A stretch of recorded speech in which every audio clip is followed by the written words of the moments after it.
யோகாவும் ஜபமும் செஞ்சால் ஒரு விதமான நன்மை கிடைக்குன்னு சொல்கிறாங்க. அது என்னன்னு உங்களுக்கு தெரியுமா? வாங்க அது என்னன்னு இப்போ பார்ப்போம்.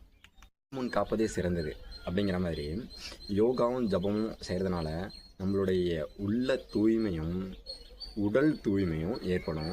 அதே மாதிரி இந்த ரெண்டின் மூலமாக நம்மளுக்கு என்ன கிடைக்கும் அப்படின்னா, நம்மளுடைய ஆன்மாவானது பலம் வாய்ந்ததாக இருக்கும். அதனால் ஆன்மா பலத்துக்கு உள்ளம் பலமாக இருக்கணும். உள்ளம் பலமாக இருக்கணும் அப்படின்னா அதுக்கு உடல் பலம் ரொம்ப முக்கியம். அதனால் உடலை நல்ல சீராக வச்சுக்கிட்டோம் அப்படின்னா கம்பல்சரி நம்மளுடைய மன ஒருமைப்பாடு அப்படிங்கிறது ஏற்படும். அதன் மூலிமா நம்ம செல்லக்கூடிய பாதை அப்படிங்கிறது ரொம்ப சீக்கிரமாக செல்லலாம். அது ஆன்மீகமாக இருந்தாலும் சரி, நம்மளுடைய லட்சியத்தை நோக்கி செல்லக்கூடியதாக இருந்தாலும் சரி. சரி, இதெல்லாம் எதுக்கு கடைபிடிக்கணும்? இதில் ரொம்ப முக்கியமானது என்ன அப்படின்னா, ரொம்ப முக்கியமானது தினசரி ரொம்ப ரொம்ப முக்கியமானது டைமே இல்லை அப்படின்னு சொன்னால் கூட இது நம்ம கடைபிடிச்சிக்கணும். ஒன்று பிராணாயாமம், அதுக்கடுத்து சூரிய நமஸ்காரம்,